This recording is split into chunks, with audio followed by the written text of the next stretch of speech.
Did you ever wonder how someone became a knight in the Middle Ages? Was it all just shining armor and heroic battles? What if we told you it was a super intense journey that started the moment you were born, way before anyone even thought about a sword? Get ready to uncover the wild, rigorous, and totally unexpected path of a medieval knight from roughly the 11th to the 15th centuries. Number 5.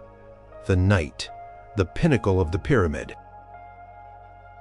You made it after years, sometimes decades, of relentless training, servitude, and proving your worth. The day finally arrived. You knelt perhaps before your liege lord, a powerful baron, or even the king himself, and received the touch of a blade on your shoulder.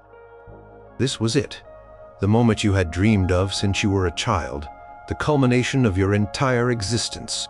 You were no longer just a boy from a noble family, no longer a page running errands, no longer a squire serving a knight. You were a knight, a warrior, a leader, a protector, bound by an oath and the weight of centuries of tradition. The knighting ceremony itself was steeped in ritual and meaning. Often, it began the night before with a vigil, a long period of prayer in a church or chapel. The squire would spend hours in silent contemplation, his new armor laid out before the altar, perhaps even a sword blessed by a priest. This was a time for reflection, for understanding the gravity of the responsibilities about to be taken on. It was a spiritual preparation, a moment to cleanse the soul before undertaking the sacred vows of chivalry.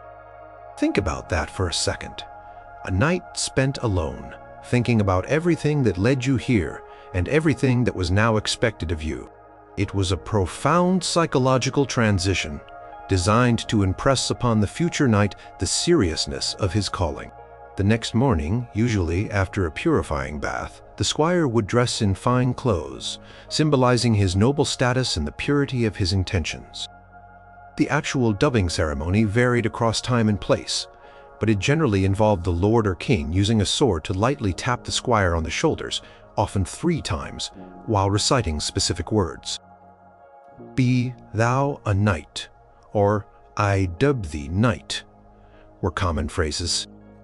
This physical act, simple as it seemed, transferred immense power and authority. The knight was then girded with his new sword, often receiving a shield and spurs, symbols of his new rank and readiness for battle. The spurs especially were significant, representing the speed and readiness required in combat. The golden spurs were a badge of honor. Upon becoming a knight, your life changed dramatically. No longer were you simply learning. You were now doing, leading, and fighting. Your primary duty, for many, was military service to your lord. This meant responding to calls for war, leading your own contingent of men-at-arms, and participating in campaigns. This could involve open field battles, where formations clashed in brutal, hand-to-hand combat. It could mean long, tedious sieges, camped outside enemy castles for months, trying to starve them out or breach their walls. This was not the glorious quick fight often depicted in stories. It was grueling, dangerous work, fraught with disease, boredom, and sudden, explosive violence. Historical accounts from the 100 Years' War described knights fighting for hours, their armor becoming impossibly hot, their muscles aching as they pushed against an enemy line. Beyond direct warfare, knights also served as guardians of their lord's lands and people. This meant maintaining order, dispensing justice, and protecting the innocent. A knight might be called upon to hunt down bandits, settle disputes between peasants, or oversee the construction of a new mill or fortification. They were, in essence, the local authority, their presence and their sword representing the power of their lord. Records from 13th century England show knights acting as local sheriffs or justices holding court and enforcing feudal law within their assigned territories. This was a continuous, often thankless responsibility, requiring both strength and wisdom. Tournaments were another crucial aspect of a knight's life. These were not just for show, they were a way to maintain combat skills, gain fame, and even win fortunes. Jousting, the most famous event, involved two knights on horseback, charging at each other with lances, aiming to unseat their opponent. This required incredible skill, precision, and courage. A broken lance was a point scored. An unseated opponent was a major victory. Tournaments also included melees, which were essentially mock battles, involving teams of knights. These could be incredibly brutal.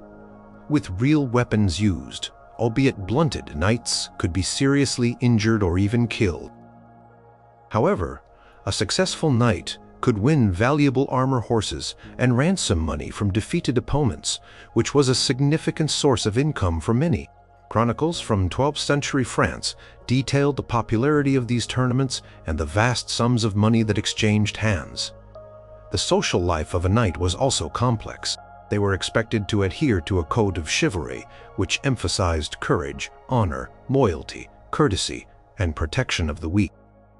This code was often an ideal, a set of aspirations, rather than a strict set of rules always followed, yet it shaped behavior, especially in courtly settings. Knights would attend feasts, participate in hunts, and engage in courtly love, which was often a platonic or idealized admiration for a noble lady, expressed through poetry or song. These social interactions were vital for networking, for building alliances, and for demonstrating one's refinement and worth beyond the battlefield. Medieval romances like those about King Arthur often painted a picture of knights balancing their martial prowess with their elegant courtly behavior. For many knights, especially those who inherited land, managing their estates became a significant responsibility. They oversaw peasants, collected rents, ensured the fertility of the land, and maintained their castle or manor house. This required business acumen, a knowledge of agriculture, and the ability to manage people. It was far removed from the romantic image of the lone warrior, yet it was the economic bedrock of their existence. Without a steady income from their lands, a knight could not afford the expensive armor horses and retinue required to maintain their status. Records from manorial courts in medieval Europe show knights spending a considerable amount of time dealing with agricultural disputes, land leases, and the day-to-day running of their properties. Marriage for a knight was often an arranged affair, driven by political alliances, land acquisition, or financial gain, rather than romantic love. Marrying into the right family could elevate one's status, secure new territories, or provide a much-needed injection of wealth. The knight's wife would then manage the household, oversee the servants, and potentially even administer the estate in her husband's absence, especially during long military campaigns. This was a partnership, albeit one often dictated by external circumstances. A knight's life was not without constant threat. Battle wounds, even if not fatal, could be debilitating. Infection was a constant danger. The sheer physical toll of wearing heavy armor and fighting for extended periods aged a knight quickly. And of course, death in battle was a very real possibility. Despite the ideals of chivalry, treachery, ambush, and brutal killings were common in medieval warfare. A knight might face an enemy with superior numbers, or fall from his horse only to be trampled or hacked to death by foot soldiers. Records from the Battle of Agincourt in 1415 describe how many French knights bogged down in mud were killed not by their English counterparts but by Welsh and English archers and billmen, highlighting the often unchivalrous reality of combat. Despite the hardships and the stark realities of war, the status of a knight was immensely powerful. They were the backbone of medieval society, the protectors, the enforcers, and often the political leaders. Their education, which began in infancy, was designed to forge individuals capable of bearing this immense responsibility both on the battlefield and in the council chambers. They were the embodiment of strength, honor, and loyalty, or at least they were expected to be in a world where those qualities were the very pillars of order. Number 4. The Squire. The ultimate apprenticeship. If becoming a knight was the peak, then being a squire was the steepest part of the climb. This stage, typically spanning from about 14 years old until knighthood around 21, was an intensive hands-on apprenticeship. It was less about formal lessons and more about learning by doing, by observing, and by serving a seasoned knight. Imagine learning everything you need to know about your future job, not from a textbook, but by being the assistant to the most demanding, skilled, and dangerous person you know. That's what being a squire was like. Your primary role as a squire was to serve your knight in every possible way. This meant being his personal attendant, his bodyguard, his groom, and his assistant all rolled into one. You would help him dress in his heavy, intricate armor piece by piece, ensuring every strap and buckle was secure. This was no quick task. It could take a long time to properly equip a knight, especially as armor became more complex over the centuries. You would clean and polish his armor after every use, meticulously removing rust and grime, because a well-maintained armor was not just about aesthetics, it was about survival. A weak link, a rusty joint, could be the difference between life and death in battle. Weapon care was another huge responsibility. You would keep your knight's sword sharp and clean, his lance polished and straight, his shield painted and free of damage. You would prepare his warhorse, saddling it, bridling it, ensuring it was well fed and exercised. This was a partnership between horse and rider, and the squire was often the key intermediary. A knight's life depended on his horse as much as his sword, and you, the squire, were responsible for both. Chords from medieval military manuals emphasize the importance of squires in maintaining the knight's equipment and mounts, detailing precise instructions for their care, but it wasn't just about chores. As a squire, you were a vital part of your knight's combat team. When your knight went to battle, you were right there with him, usually mounted, carrying extra weapons, assisting him if he was unhorsed, or even bringing him a fresh mount if his was injured. You might be tasked with fetching more arrows for archers, or guarding prisoners. While not officially a combatant in the same way a knight was, you were in the thick of it, experiencing the chaos, the noise, and the terror of medieval warfare firsthand. Many squires died in battle, just like knights proving their mettle and dedication, or simply succumbing to the dangers. Chronicles of battles often mention squires fighting alongside their lords, sometimes even performing heroic feats of their own. Your own combat training intensified dramatically during this period. You would spend countless hours practicing with real weapons: the heavy longsword, the balanced axe, the devastating mace, and most importantly, the lance. You would ride at quintains, spinning targets designed to simulate an opponent, learning to hold your lance steady and strike true. You would practice on foot, learning to maneuver in heavy gamsons, padded jackets that offered some protection, or even in rudimentary armor. Sparring with other squires, and sometimes even with knights, was common building, strength, speed, and tactical awareness. This wasn't just about swinging a sword. It was about footwork, timing, understanding angles, and mastering the use of a shield for defense. Historical fencing manuals from the 14th and 15th centuries show complex techniques and postures that squires would have had to master. Horsemanship was another crucial skill. You needed to be an expert rider, not just for travel, but for combat. You would practice riding in heavy training armor, learning to control your warhorse with your knees and body weight, leaving your hands free for weapons. You would learn to charge, to turn quickly, to manage your horse in the thick of a melee. Jousting practice was essential, not just for the tournament field, but because it honed your ability to handle a lance and maintain control at high speed. Records suggest that squires often rode smaller, lighter horses into battle, saving the knight's heavy warhorse for the most intense fighting. Beyond the battlefield and the training ground, the squire's education extended to courtly life. You would continue to refine your manners, learning the intricacies of noble etiquette, how to address lords and ladies of higher rank, and how to carry yourself with dignity and grace. You would learn heraldry in depth, recognizing the coats of arms of different noble families, which was vital for understanding alliances and identifying friend from foe on the battlefield. You might learn to play a musical instrument, to sing, or to compose poetry, skills that were valued in courtly circles and demonstrated your refinement.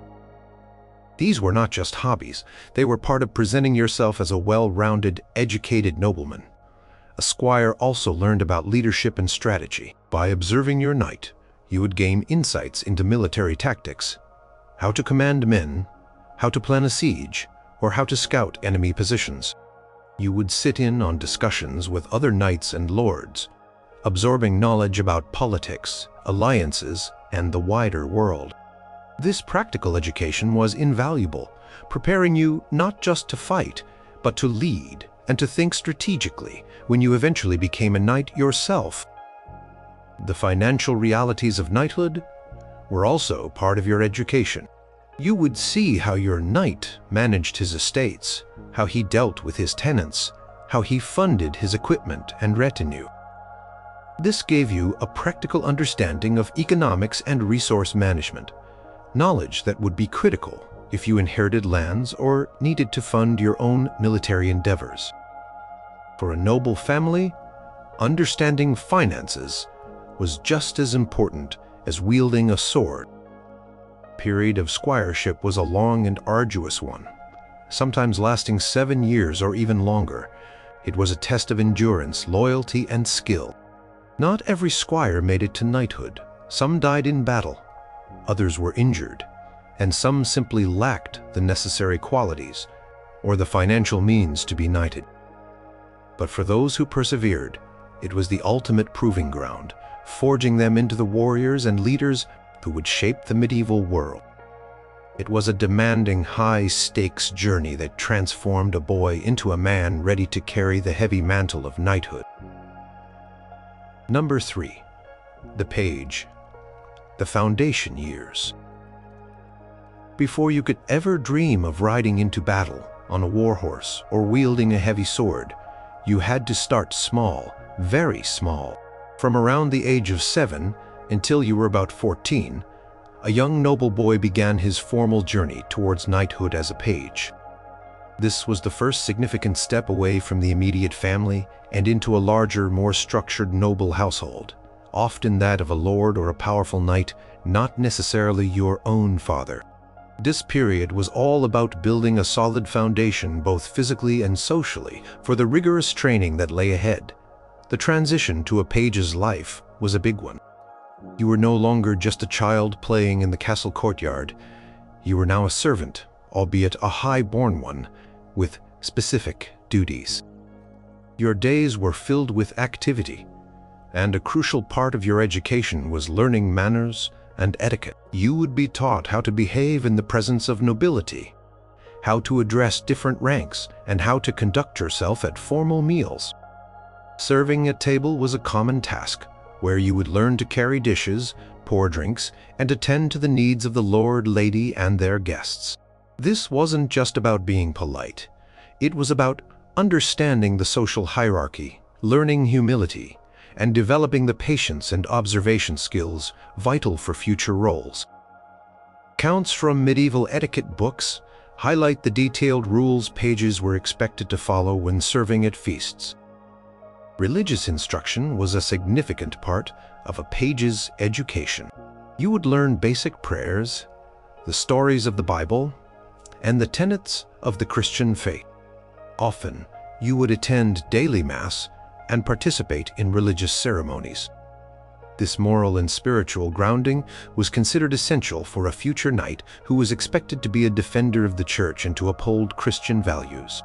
Priests or chaplains within the household were responsible for this aspect of your learning, ensuring you understood your duties to God as well as to your Lord. While not as intense as a squire's training, physical conditioning began early. You would learn to ride ponies, developing your balance and control, laying the groundwork for eventual horsemanship. You would engage in activities that built strength and agility, like running, jumping, and wrestling. Games were often structured to develop these skills. For instance, playing with wooden swords was common, not just for fun, but to introduce basic sword handling, footwork, and mock combat. These were rudimentary beginnings, but they instilled an early discipline and familiarized you with the physicality required for a warrior's life. Historical illustrations from the period often show young boys practicing with wooden weapons. Literacy was also a part of the page's education, though it varied. You might learn to read and write in Latin, the language of the church and scholars, as well as in the vernacular languages of the time, such as Old French or Middle English. This was important for understanding religious texts, for reading letters, and for potentially managing estates later in life. However, not all pages achieved high levels of literacy. Some focused more on practical skills. Yet, for those who did it, opened up a world beyond just fighting. You might also be exposed to music, learning to play an instrument like the lute or to sing, which were valued courtly accomplishments. Pages also learned about the practicalities of running a noble household. You would assist with tasks around the castle, such as tending to the horses, assisting with hunting preparations, or helping with other household duties. This gave you an understanding of the immense logistical effort required to maintain a lord's court and retinue. You observed the interactions between the lord, his knights, and the servants, gaining insight into the workings of power and authority. This in recessive learning environment was far more effective than any classroom. A significant aspect of the page's life was assisting the ladies of the court. You would run errands for them, deliver messages, and generally be at their service. This taught you courtesy, respect for women, and the nuances of polite interaction, skills crucial for a future knight who was expected to embody chivalry and courtly love. Stories of chivalry, heroic deeds, and noble virtues were often read or told to pages, imbuing them with the ideals they were expected to aspire to. These tales, from the Arthurian legends to the chansons de geste, provided moral frameworks and heroic examples. The page years were formative for developing personal discipline, obedience, and social skills. You learned to live away from home, to adapt to a new environment, and to interact with people from different backgrounds within the noble household. You learned the importance of honor and reputation and the consequences of misbehavior.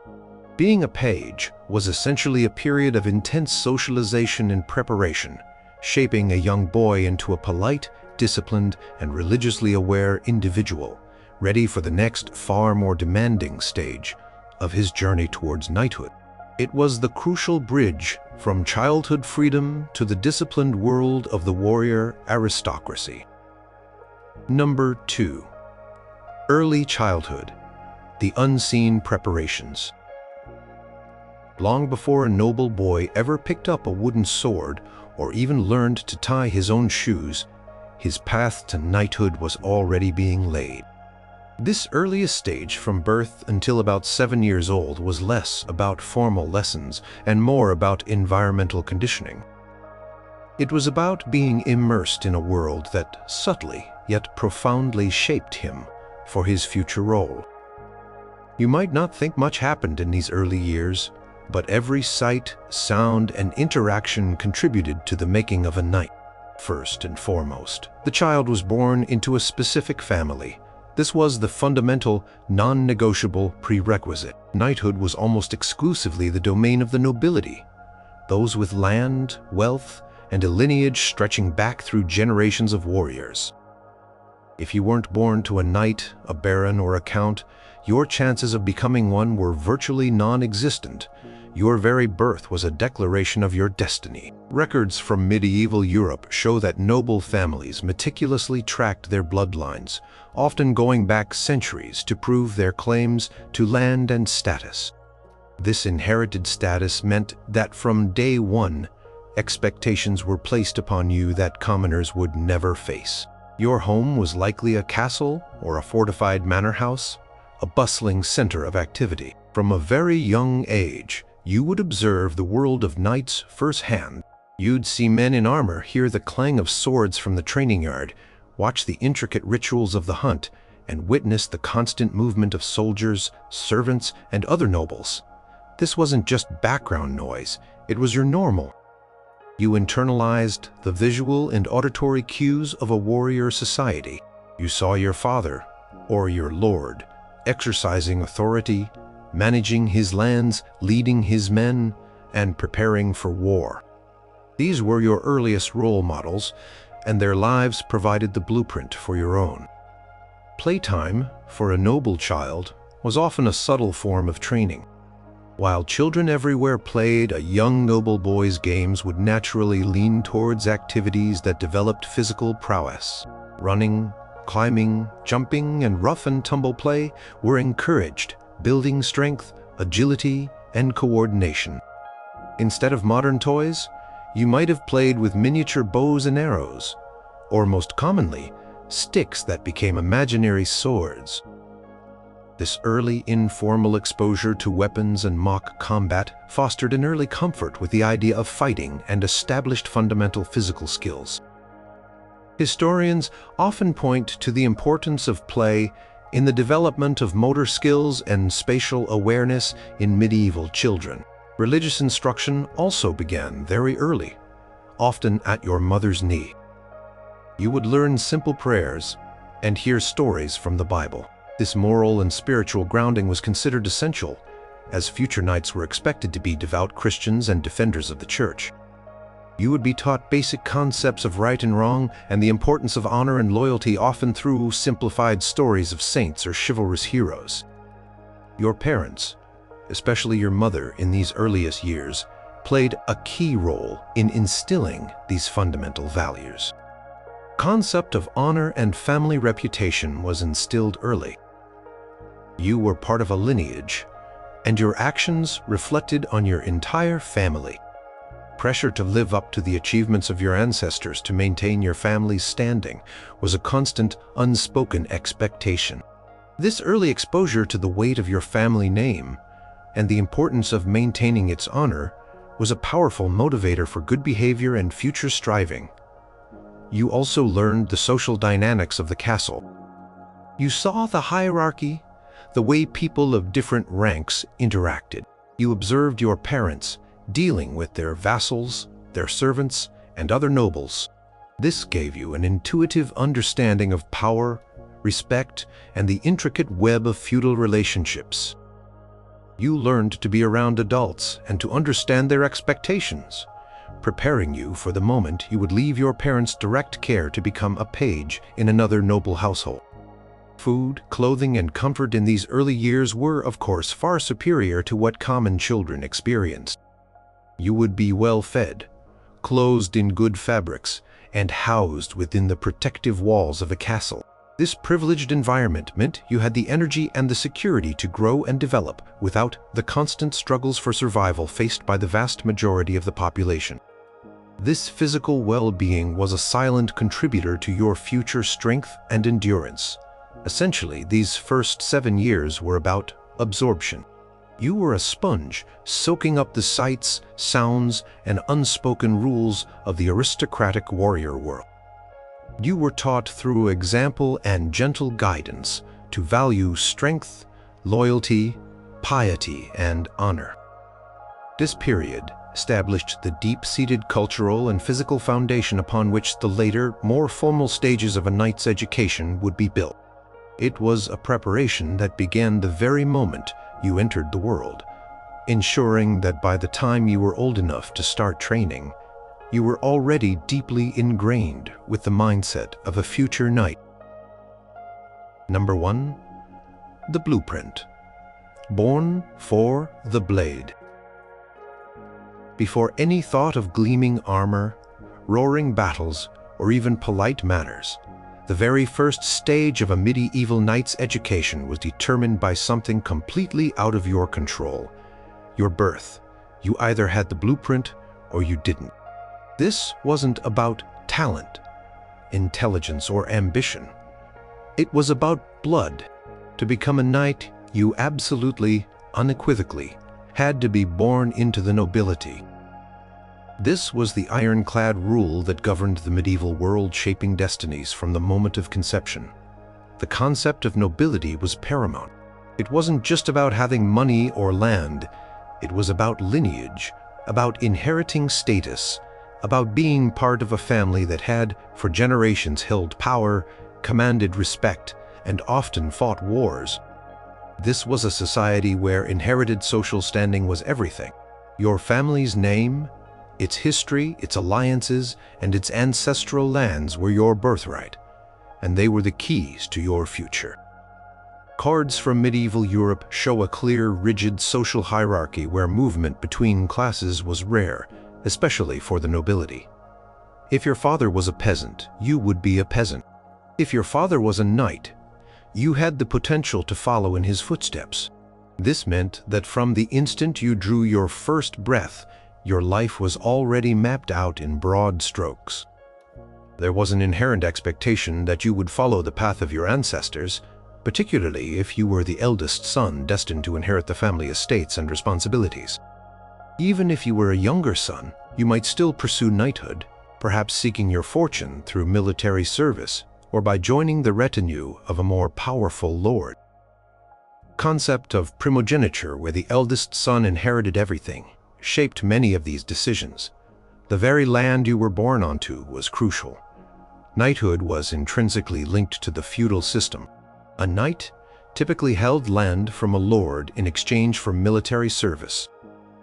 This land, known as a fief, provided the economic basis for knighthood. It was through the agricultural labor of peasants on this land that a knight could afford his expensive armor, his warhorse, his weapons, and his retinue of squires and men-at-arms. Without land, it was incredibly difficult to maintain the status and lifestyle of a knight. Therefore, being born into a land-holding noble family was a foundational requirement. Medieval charters and land deeds demonstrate the intricate relationship between land ownership and knightly service. The importance of the family name extended beyond just land and wealth. It carried a heavy weight of honor and reputation. Your family likely had a coat of arms, a symbol of its identity and history, which would be emblazoned on your shield and banner.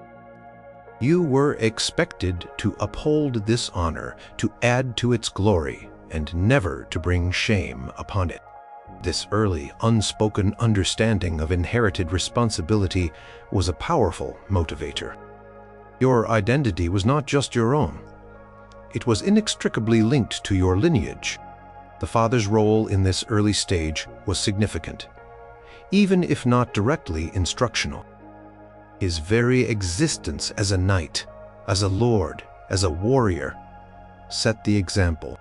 The child would observe his father's duties, his interactions with vassals and peasants, his participation in hunts and military exercises. This constant exposure, from the earliest age, normalized the idea of a life dedicated to arms, service, and leadership. Castle or manor house itself, with its defenses, its armory, and its training grounds, was a constant, tangible reminder of the world you were born into. The expectations for a noble child were drastically different from those for a peasant child. While a peasant boy might be put to work in the fields as soon as he was able, a noble boy was destined for a different kind of labor, the labor of warfare, administration, and leadership. His early years, though seemingly carefree, were implicitly preparing him for a life that revolved around strength, loyalty, and the defense of his family's interests and his lord's lands. This initial stage was less about active education and more about a predetermined destiny. It was the genetic lottery of the medieval age. If you were born into the right family, your path was set. If not, the world of knighthood, with all its glory and danger, remained an unattainable dream, glimpsed only from afar. The very first lesson a future knight learned was that his future was largely decided by the circumstances of his birth, a truth that permeated every aspect of his rigorous education to come.